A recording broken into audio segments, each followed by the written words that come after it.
teman-teman, apa kabar? Hari ini saya berada di kampus Universitas Padjadjaran untuk menemui teman ngobrol saya. Kebetulan ini adalah bulan Oktober, bulan bahasa, maka saya mau mengobrol tentang bagaimana perkembangan bahasa Indonesia saat ini, baik penggunaannya dalam masyarakat Indonesia maupun eksistensinya di masyarakat internasional. Untuk itu, hari ini saya mau mengobrol dengan Dr. Lina Meilinawati Rahayu, dosen sastra Indonesia sekaligus Wakil Dekan Fakultas Ilmu Budaya Universitas Padjadjaran. Mari simak obrolan kami di segmen Teman Ngobrol kita kali ini.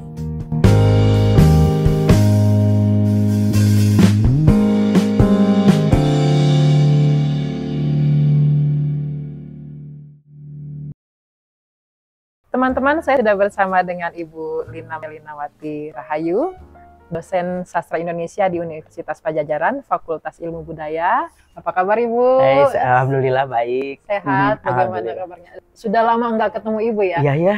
Kapan terakhir ya? Karena terakhir mungkin sebelum pandemi kayaknya iya. Urusan biasa di BIPA. Ya.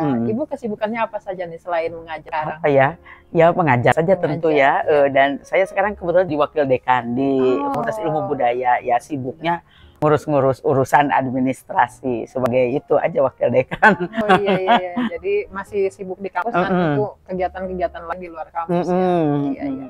Nah Ibu, saya mengobrol dengan Ibu kali ini ingin berbicara tentang bagaimana seputar bahasa Indonesia. Kebetulan ini bulan bahasa. Jadi teman-teman, ya bulan Oktober itu dikenal juga sebagai bulan bahasa karena kita mengingat momen Sumpah Pemuda yang pada saat tersebut bahasa Indonesia ditetapkan sebagai bahasa persatuan. Artinya usianya sudah 96 tahun ya, sejak 1928 ya. 28 ya. Iya.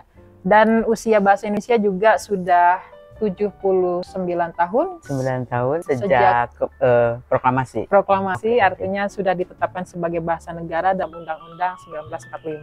Nah, langsung saja ya Bu ya. Kalau menurut Ibu sendiri, pandangan Ibu tentang perkembangan bahasa Indonesia saat ini yang usianya sudah tidak remaja lagi. Ya, tidak remaja ya. Bagaimana Ibu? Betul. Ya. Tetapi gini, bahasa Indonesia itu kan sebetulnya bahasa yang baru ya. Iya. Berbeda dengan bahasa lain, misalnya di Eropa atau di Asia lain yang relatif lebih tua. Bahasa Cina kan sudah lama banget gitu. Bahasa Inggris, bahasa Perancis, kita tidak bisa membandingkan. Bahasa Indonesia itu betul-betul bahasa yang baru. Jadi diproklamasikan oleh para pemuda itu kan pada Sumpah Pemuda tanggal 28 Oktober tahun 28. Jadi sebetulnya bahasanya relatif baru dan terus berkembang. Kamu saja kan, kamus besar bahasa Indonesia ya dari segini tambah lemanya tambah banyak. Terus kosakata dari berbagai bahasa daerah, juga bahasa asing masuk ke dalam bahasa Indonesia. Jadi bahasa Indonesia sampai sekarang terus berkembang dan sangat pesat. Malah Badan Bahasa kan menerima kosakata baru. Kita kan bisa menyarankan nih kalau ada kosakata yang kira-kira pas begitu. Contohnya misalnya angkaribung dari bahasa Sunda kan sekarang sudah sudah jadi bahasa Indonesia. Padahal itu juga dari bahasa Perancis katanya ya. Angkaribung kalau orang Sunda segala dibawa gitu ya, apapun dibawa itu namanya angkaribung. Nah kalau menurut saya perkembangan bahasa Indonesia cukup pesat karena bahasanya juga relatif baru. Bahasa yang baru dibuat. Kita kan nggak pakai bahasa ini dari dulu gitu. Di Indonesia kan orang memakai bahasa daerah. Orang Sunda ya pakai bahasa Sunda, orang Jawa pakai bahasa Jawa gitu. Tetapi pada tahun 28 kita merasa penting ada bahasa yang harus mempersatukan kita. Jadi kalau begitu bahasanya sebetulnya walaupun umurnya sudah 79 tahun atau 90 tahun sejak dideklarasikan, umurnya sih pendek dibandingkan bahasa-bahasa asing lainnya sebetulnya. Termasuk mungkin penggunaannya karena memang seperti yang Ibu katakan tadi, bahwa biasanya di Indonesia itu orang-orang sekarang masih berbahasa daerah ya. Penggunaannya sehari-hari. Tapi bahasa ibunya kan bahasa daerah ya. Oke. Jadi menurut Ibu sendiri bahwa bahasa Indonesia ini masih bisa sangat berkembang ke depannya dengan melihat bagaimana bahasa ini kemudian gunakan, apalagi ditambah dengan lema-lema baru dari bahasa daerah. Iya, sangat. Jadi bahasa Indonesia itu menurut saya akan terus berkembang. Karena kan bahasa Indonesia menyerap dari berbagai bahasa ya, baik bahasa asing ataupun bahasa daerah. Iya, baik. Ya, jadi teman-teman sekarang ini selain juga bahasa Indonesia digunakan sebagai bahasa bagi para penutur jatinya, bahasa Indonesia juga mulai digunakan sebagai bahasa internasional ya Ibu. Iya, katanya begitu ya. Iya. Iya. Dan tahun lalu, tepatnya pada tanggal 20 November 2023, bahasa Indonesia, seperti yang juga pasti Ibu sudah tahu, sudah ditetapkan sebagai bahasa sidang resmi di UNESCO, menjadi satu dari 10 bahasa yang digunakan lainnya. Ini sebetulnya momentum yang penting sebagai pengakuan bahasa Indonesia di masyarakat internasional. Tapi implikasinya apa saja menurut Ibu? Bahwa bahasa Indonesia kemudian ditetapkan sebagai bahasa resmi sidang di UNESCO dan tentu saja ini pengakuan untuk bahasa Indonesia ya. Menurut saya sih begini, bahasa Indonesia itu kan penutur besar ya. Penduduk Indonesia saja kan hampir 280 juta. Jadi tentu saja sangat besar penuturnya. Ketika diresmikan jadi bahasa resmi di UNESCO, menurut saya karena penuturnya banyak. Tetapi penuturnya banyak juga dituturkan hanya oleh orang Indonesia. Jadi berbeda dengan bahasa Inggris mungkin dituturkan kan di negara-negara bekas koloninya. Bahasa Perancis juga dituturkan oleh sebagian besar di Afrika. Nah, bahasa Indonesia kan hanya dituturkan oleh orang Indonesia. Nah, menurut saya di satu sisi menyenangkan karena kemudian bahasa Indonesia jadi dikenal luas, tetapi di satu sisi internasionalisasi bahasa Indonesia itu menjadi lebih mudah tentu. Itu menyenangkannya. Tetapi di sisi lain tentu saja gimana ya? Karena di Indonesia sendiri orang belum berkesadaran untuk menggunakan bahasa Indonesia dengan baik. Saya punya contoh sedikit saja. Ketika pelajar BIPA diberi tugas, lalu kemudian mereka mengerjakan tugas itu dengan bertanya pada orang Indonesia katanya. Tetapi ketika kami periksa banyak yang keliru, terutama untuk imbuhan misalnya. Lalu ada pertanyaan yang menggelitik saya dari orang asing itu begini, Bu, saya harus belajar bahasa Indonesia yang benar pada siapa? Saya bertanya pada orang Indonesia saja di kelas kok disalahkan gitu. Nah, ya saya juga berpikir begitu kan orang Indonesianya sendiri dalam menguasai bahasa Indonesia tidak begitu bagus gitu. Karena mungkin ya memang belum lama bahasa Indonesia itu tidak setua bahasa-bahasa lain. Apalagi ada bahasa formal dan bahasa informal gitu ya. Ada bahasa gaul. Terus sekarang kosakata untuk anak-anak muda itu, anak-anak Gen Z itu banyak banget gitu. Iya, berkembang. Dan saya sampai ini teh apa sih? Iya. Pernah saya melihat ada video orang asing yang datang ke Indonesia, lalu dia kesal, dia bisa berbahasa Indonesia, tapi dia kesal kenapa kok di reklame atau di baligo-baligo itu banyak sekali yang berbahasa Inggris katanya. Ini di Indonesia mengapa pakai bahasa asing katanya gitu. Jangan kan gitu ya, di Jatinangor aja di kampung gitu, di kampung di belakang Unpad itu kan kampung banget. Ada rumah itu tulisannya dikontrakan itu foreign gitu. Terus pada yang ngontraknya kan dari kampung itu gitu. Nah, tulisan-tulisan begitu juga kayaknya menurut saya kan kami pernah wawancara kecil-kecilan Kenapa sih harus memakai bahasa asing? Dengan santai si orang yang punya rumah itu menjawab, meh gaya weh katanya gitu. Biar gaya aja gitu. Persoalan supaya gaya atau supaya keren begitu ya. Itu kan persoalan kebanggaan kita terhadap bahasa Indonesia ya. Artinya ketika kita merasa lebih bangga atau merasa lebih keren dengan bahasa asing itu kan ada yang apa ya dengan cara pandang kita ya. Jangan kan gitu ya, sekarang tuh tetangga saya gitu banyak orang memanggil ibunya tuh mommy, daddy gitu ya. Keren. Lalu memanggil neneknya itu granny. Sekarang tuh udah banyak auntie gitu baby. Seolah-olah keren gitu, lebih keren dari manggil bibi. Padahal kan ada di dalam bahasa kita banyak istilah yang juga eksotis ya, dari bahasa Sunda misalnya nin. Ada banyak yang nggak mau jadi manggil neneknya granny. Manggil bibinya onti gitu, dan itu udah biasa banget kayaknya. Termasuk ini ya Bu, ketika ada yang beli misalnya silakan kalau mau repeat order silakan di-skip dulu. Terus saya juga pernah makan di warung di gunung sana gitu ya, belum diberesin, terus kata si itunya pramusajinya bilang sebentar Bu di clean up dulu gitu. Padahal gitu. Yang datangnya juga kita gitu yang sama-sama ngerti bahasa Sunda, bahasa Indonesia gitu. Itu akarnya bagaimana ya? Maksudnya sampai dengan mental itu terbentuk gitu, sampai dengan apakah ini ada kaitannya dengan satu situasi tertentu pada masa lalu yang membuat kita merasa inferior dengan bahasa kita atau bagaimana? Menurut saya sih ada teorinya Homi Bhabha ya, yang tentang postkolonial gitu, mimikri. Mungkin ada kebanggaan ketika kita bisa meniru si penjajah itu gitu. Di satu sisi kita tidak suka pada penjajah, tetapi di satu sisi kita meniru karena ada kebanggaan-kebanggaan yang mungkin juga karena kita inferior begitu. Padahal kan bahasa Indonesia tuh cantik banget gitu, banyak kata-kata yang unik didengar. Tapi juga kalau kita yang menuturkannya juga orang nggak paham juga. Misalnya kayak kata efektif itu kan angkus gitu ya, efisien, sangkil. Coba kalau kita bilang itu, mungkin orang juga bisa apa gitu ya. Baik, jadi ini persoalan sikap bahasa kalau gitu ya.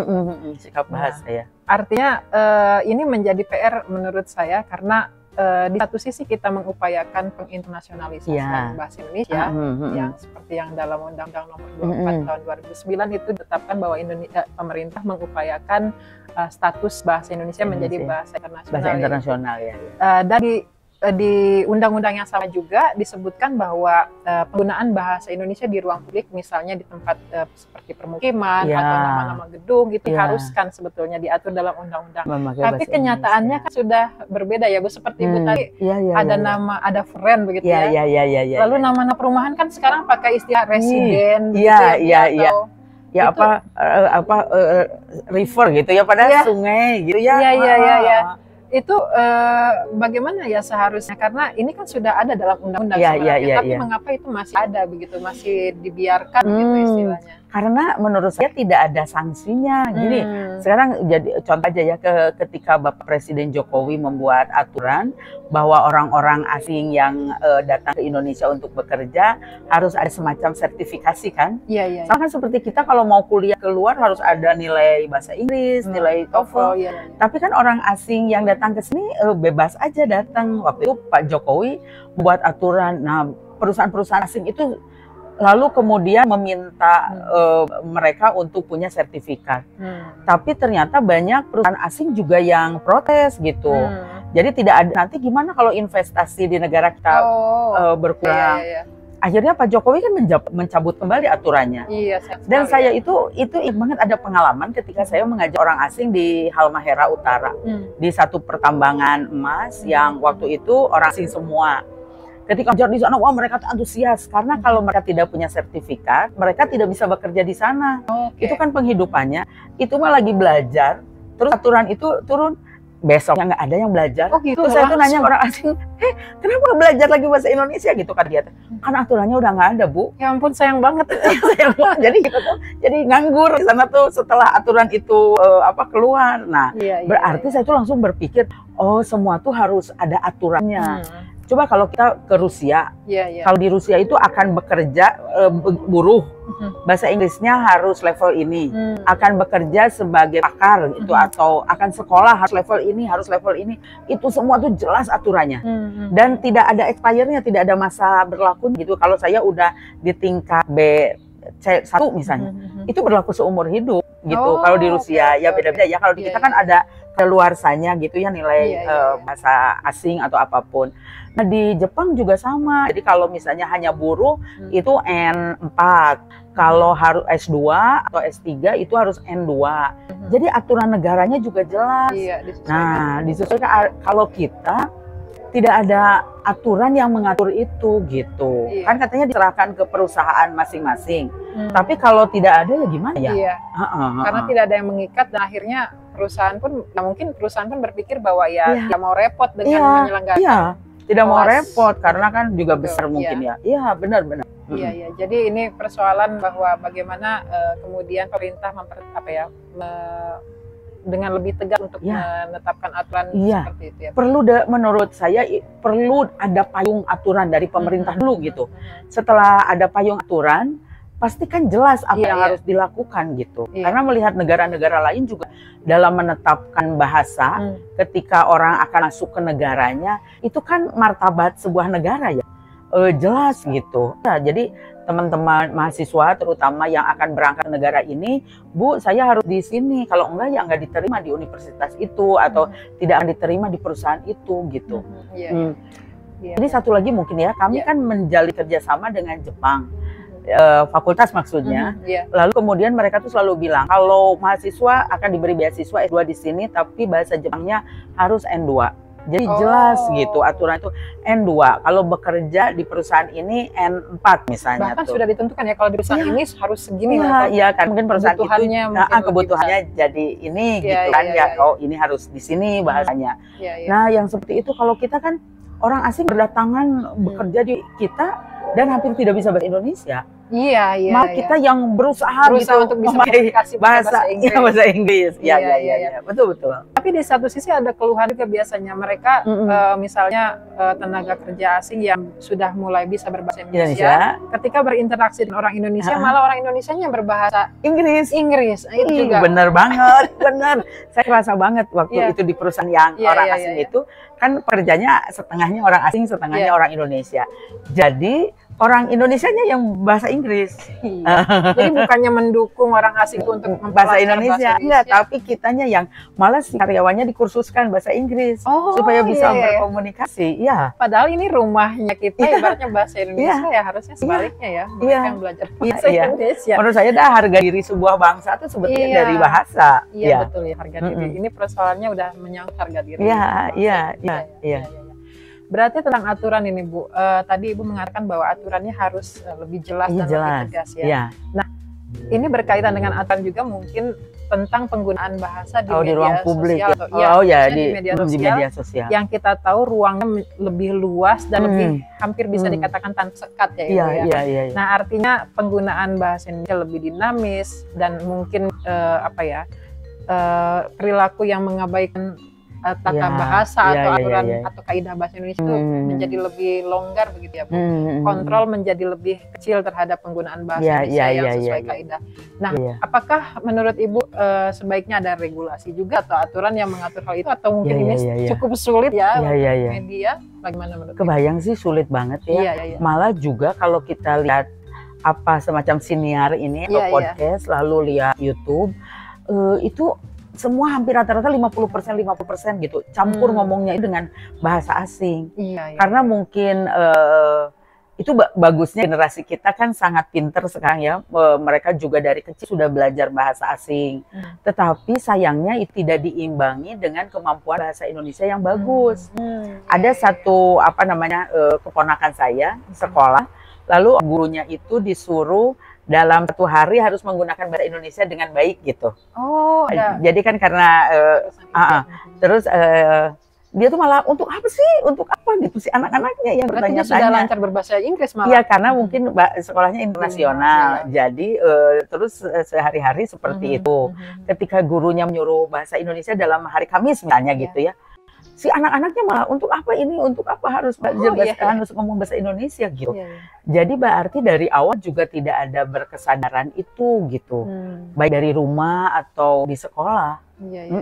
Jadi kalau kita hanya mengandalkan misalnya pemerintah untuk membuat aturan itu mungkin sulit ya, tapi kesadaran kita ya seharusnya. Iya, kesadaran kita juga gitu. Terus para influencer itu. Ya kalau bisa memberi contoh gitu dengan menggunakan bahasa Indonesia dengan baik. Jadi kita perlu public figure atau yang bisa memberikan contoh atau memberikan. Saya lihat Najwa Shihab ya bagus bahasa Indonesianya bagus, dia juga sering menggunakan istilah-istilah baru di dalam bahasa Indonesia dan tetap keren aja kan kalau dia membawakan acara. Tidak lantas mengurangi kualitas dari obrolannya ya. Iya, betul. Baik. Berarti ini tentang kesadaran. Kalau kesadaran itu kan bisa kita tumbuhkan sebetulnya dari usia yang dini ya. Artinya dari betul. pendidikan yang paling rendah dulu misalnya ya. Seperti tadi mungkin dari TK, mungkin SD sampai dengan perguruan tinggi. Atau di rumah mungkin ya. Di rumah terutama ya Bu ya. Nah, kalau begitu menurut Ibu tentang pembelajaran bahasa Indonesia itu sendiri di sekolah, idealnya seperti apa Bu untuk kemudian bisa bisa mendukung atau bisa mencapai tujuan ideal dalam hal menggunakan bahasa Indonesia yang kita harapkan seperti tadi. Iya. Jadi saya itu ada sebuah pengalaman kecil kalau kita datang ke mall di Jakarta lah misalnya, anak-anak kecil itu sedang jalan dengan pengasuhnya misalnya, lalu memegang barang atau apa sih, pengasuhnya itu juga bilangnya, no gitu. Jadi mungkin juga itu kan dididik oleh orang tuanya harus seperti itu. Dan pengasuhnya itu sering banget menggunakan istilah-istilah asing ketika dia melarang atau apapun. Jadi menurut saya dari keluarganya juga sudah ditumbuhkan untuk tidak menggunakan bahasa Indonesia. Nah ini yang sulit karena di pendidikan itu kan tahap berikutnya. Jadi yang utama itu bagaimana di rumah ada kesadaran bahwa bahasa Indonesia itu penting untuk digunakan karena itu merupakan martabat kita sebagai bangsa. Jadi kebayang nggak kita bangsa Indonesia tetapi tidak menguasai bahasanya? Nah kalau di tingkat pendidikan tentu saja ini peran guru sangat penting.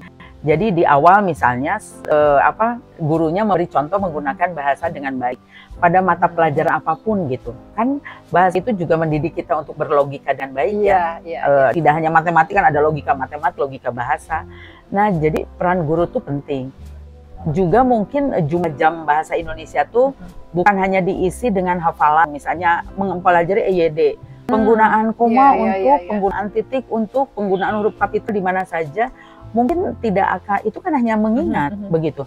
Tetapi diminta untuk menulis, mengungkapkan gagasan, perasaan. Nanti aturan-aturannya sambil diperiksa gitu di situ. Kan sekarang kita jarang guru menyuruh anak untuk menulis atau mengarang dan diperiksa gitu. Jadi anak tuh hanya disuruh menulis atau mengarang. Coba contohkan ini nih yang bagus gitu, ditayangkan, diberi contoh, diedit gitu. Terus ini misalnya contoh yang jelek juga tidak apa-apa, dicontohkan lalu diedit. Ini bahasa yang bagus. Terus coba gunakan kata-kata, misalnya gurunya ada serangkaian kata-kata yang unik, misalnya silakan pakai di dalam mengarang gitu. Itu akan tumbuh dengan dirinya. Juga harus banyak baca tentu saja ya. Iya, itu inputnya ya Bu ya. Iya. Untuk sebagai bekalnya untuk menulis itu ya. Iya, karena kosakata itu akan tumbuh kalau kita akan berkembang kalau kita banyak baca. Sebagai ibaratnya sebagai bahan bakarnya gitu. Iya. Dan harus yang bagus bacanya. Kalau bacaannya tidak bagus ya tidak berkembang. Jadi artinya pembelajaran bahasa Indonesia itu sebaiknya menitik beratkan pada penggunaan penggunaan bahasa bukan menghafalkan aturan gitu. Itu sambil jalan aja sebetulnya. Saya ingat memang ketika saya masih kecil kalau belajar bahasa Indonesia kan lebih ke subjek predikat objek yang seperti itu. Betul, itu ulang-ulang ya Bu, bukan berbahasa tapi tentang ilmu bahasa. Tidak apa-apa belajar itu juga. Tapi misalnya diterapkan gitu. Nah, nanti kan dalam kalimat itu kan harus ada subjek predikat misalnya. Nanti aja suruh nulis ini, kalau ini kan jadi tidak jelas gitu siapa yang melakukannya gitu. Jadi harus berimbang lah minimal. Iya. Baik. Nah, terakhir mungkin Ibu tentang sastra tentang bagaimana karya sastra kemudian menjadi medium untuk pengembangan pembelajaran literasi, kemudian juga penggunaan bahasa Indonesia khususnya di kalangan anak-anak muda atau generasi yang lebih muda begitu. Bagaimana menurut Ibu perkembangan sastra saat ini? Apakah kemudian masih bisa menjadi medium yang sangat efektif untuk pembelajaran literasi, penggunaan bahasa Indonesia di masyarakat begitu? Jadi kalau ada kurikulum yang baru yang Menteri yang sebelumnya bahwa sastra masuk sekolah itu. Jadi ada pembelajaran karya-karya sastra yang harus dibaca oleh anak-anak siswa. Nah, itu juga salah satu dari sekian banyak upaya yang bagus. Karena anak-anak itu akan terbentuk rasa bahasa, akan memiliki pengembangan kosakata bila membaca karya sastra yang bagus gitu ya. Saya baru tahu di tingkap itu jendela dari puisinya Hairil Anwar kan, menggunakan kata tingkap. Nah, itu kan memperkaya kosakata kita. Jadi kalau membaca karya sastra yang bagus akan mengasah banyak hal sekaligus juga memperbaiki cara berbahasa kita. Tapi tentu saja karya sastranya yang bagus. Ya. Jadi dan apa namanya, bagaimana juga dengan saat ini kan kita tahu perkembangan dunia digital, kemudian juga ada sastra digital. Ada sastra digital ya. Apakah kemudian sastra digital sekarang sudah cukup bisa mengimbangi perkembangan digital sehingga mudah diakses oleh masyarakat secara digital begitu ya? Mudah ya? Ya, secara mudah. Gini, sastra digital itu menurut saya seperti dua mata pisau gitu ya. Pertama, orang itu tidak ada kurasi kan sekarang itu, jadi nulis gitu kalau ya. Di media ya. Di Wattpad apa ya? Semua orang bisa menulis, sehingga siapapun ada yang jadi sastrawan dadakan gitu karena dia menulis apa aja gitu. Nah, jadi karena tidak ada kurasi, berarti kan harus memilih dengan baik. Sebetulnya mah itu sastra digital itu bagus menurut saya karena anak muda itu kan lebih mudah mengakses itu. Iya. Tapi kalau bisa ada kurasi. Ada kurasi. Jadi mungkin ada bukan lembaga ya. Dulu pernah ada Agus Nur dari Jogja dan siapa bikin itu. Jadi bikin semacam penjaga gawang. Yang bagus boleh terbit, yang enggak diperbaiki gitu. Nah, ada kurasi. Tetapi sekarang tidak. Tetapi bagusnya karena mudah diakses, orang jadi gampang. Tapi juga kan ada buku elektronik ya. Ada buku elektronik itu juga sekarang hampir banyak sastrawan yang menjadikan bukunya di buku elektronik. Dan kalau beli lebih murah dari kalau kita beli buku cetak gitu. Itu juga salah satu upaya menurut saya. Tinggal kemauan, sebetulnya udah banyak tersedia gitu. Tinggal kemauan kitanya saja untuk membaca itu. Dan sekarang itu tapi anak-anak muda itu karena pengaruh TikTok gitu yang cepat gitu. Jadi jarang orang berlama-lama membaca ya. Fokusnya berkurang ya untuk fokusnya berkurang gitu. Malah ada orang yang bilang, ngapain sih ngabisin waktu baca buku sastra sampai 1 hari, 2 hari gitu. Itu maksudnya ngabisin waktu ya? Iya, jadi saya juga ada komentar seperti itu ya. Ada orang yang tidak suka nonton film dan baca, bilangnya karena menghabiskan waktu gitu. Kan mendingan kerjain yang lain katanya. Anak itu sekarang baru ya. Ternyata banyak orang yang merasa tidak produktif gitu kalau cuma membaca gitu. Padahal justru dia memberi amunisi ya pada otaknya dengan membaca. Saya juga pernah tuh nonton bioskop, tapi di samping saya orangnya sambil nonton tapi sambil buka TikTok. Jadi kayak mungkin dia masa bosan ya melihat apa alur cerita yang dia panjang gitu. Saya juga pernah ngajak teman saya nonton, ngabisin waktu cenah. Jadi banyak ternyata orang yang punya pandangan seperti itu gitu. Mungkin ya sih kalau nonton filmnya yang tidak bermutu ya gitu. Mungkin kita juga yang harus memilih bukunya yang mana, filmnya yang mana gitu. Artinya cara pandang baru ini di kalangan generasi sekarang itu juga mungkin akan sedikit banyak menghadirkan atau menciptakan cara pandang baru terhadap bahasa juga. Iya. Tapi kata ahli-ahli media sosial katanya, kita kan dunia itu dituntut untuk cepet-cepet gitu. Di TikTok juga kan hitungannya berapa ya, detik ya? Iya, hitungannya detik ya. Dan seperti itu katanya orang tuh sekarang males nonton YouTube yang lama gitu. Jadi mereka tuh kalau nggak rame dipindah-pindah aja, dicepetin gitu. Nah jadi memang generasi sekarang tuh generasi yang cepet segala itu serba cepat gitu. Tidak seperti kita dulu, bahkan baca satu novel bisa diulang-ulang diulang-ulang, tidak banyak pilihan lain. Tidak, mungkin juga karena tidak ada pilihan lain. Zaman saya kecil kalau ada HP mungkin saya juga sama sudah seperti anak sekarang. Iya. Artinya memang sekarang memang mungkin ya zaman berubah, cara pandang juga mungkin berubah, tapi setidaknya kita tetap harus menaruh harapan besar bahwa segala sesuatunya tetap harus kita perhatikan ya. Terakhir mungkin Ibu ada mungkin pesan atau pandangan tentang bagaimana seharusnya kita menyikapi bahasa Indonesia agar bahasa Indonesia ini lebih bermartabat atau lebih tetap menjadi bahasa yang utama kita gunakan gitu. Iya. Jadi harus ada kesadaran bahwa harga diri sebuah bangsa salah satunya ditentukan oleh penggunaan bahasanya.